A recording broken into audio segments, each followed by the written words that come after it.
Welcome to Business Connection. I'm Liz Spencer. I have Ann Rigby, and she's the founder and director of the NeuroConnection. You're right by us. I drive by you every day coming here to work, and I think, well, gee, I wonder what that's all about. But you're doing some amazing things, some cutting edge technology and everything at your place. Tell me a little bit about it. We are doing actual brain maps of children with autism, and then we are training them in their deficiencies.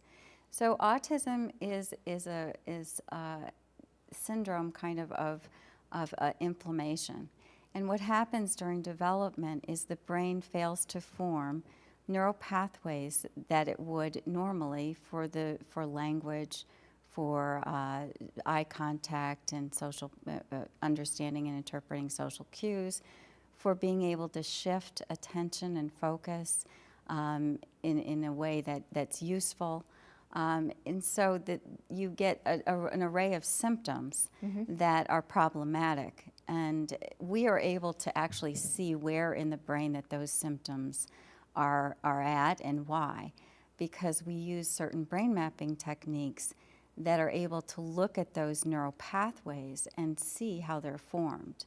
And this, what we do is based on fMRI studies and CAT and PET scans, but we don't do those type of very invasive tests in our office. We do something called a quantitative electroencephalogram, which is a QEEG.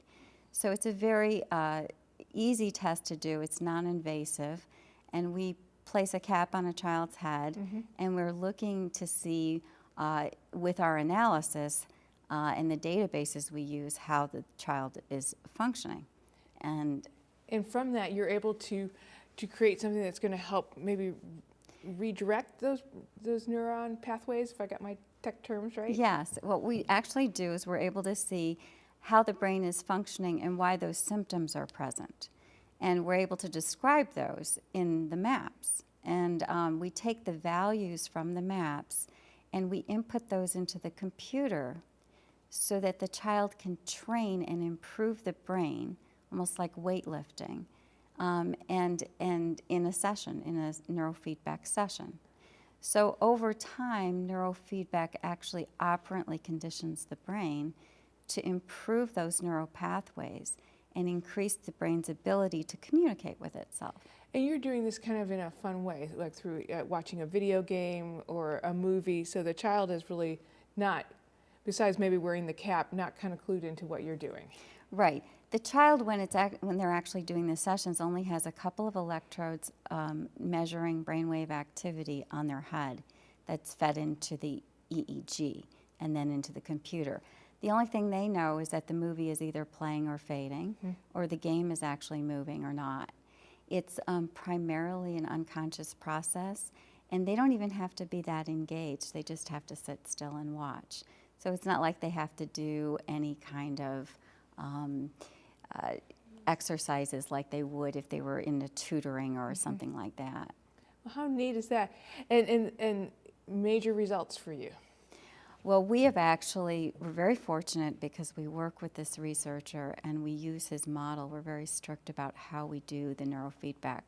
We are able to, because of the way we look at the brain, we look at abnormalities in the EEG and the raw data, we look at regions of the brain for communication, and we look at abnormalities in power in the EEG. And with all those three things together, we're able to come up with values that are very accurate in order to train the brain. So our results have replicated the studies that Rob Coben did with a 57% decrease on average on completion of 57% decrease in symptoms. Wow, that's awesome. Yeah.